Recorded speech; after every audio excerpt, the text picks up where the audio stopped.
Ladies and gentlemen, Philippine Airlines welcomes you to Laguindingan. Time check for your convenience is 44 minutes past the hour of 6 in the morning, and the date today is August 8, 2017. For your safety, please remain seated with your seatbelt fastened as a sudden brake may cause you to fall.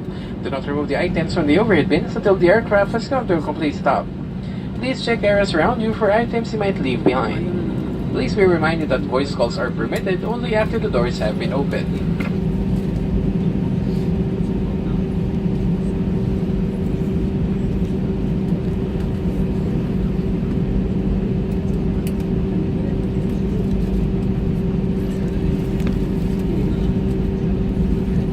Ladies and gentlemen, please be reminded that the removal of any in-flight property is prohibited.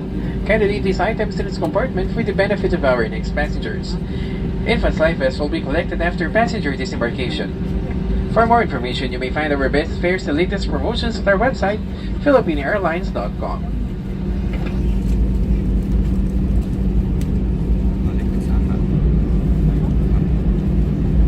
On behalf of Captain Edmund Ong, First Officer Reyes, and your cabin crews Tina, AJ, Mitzi, this is Oyens thanking you for flying Philippine Airlines, the heart of the Filipino.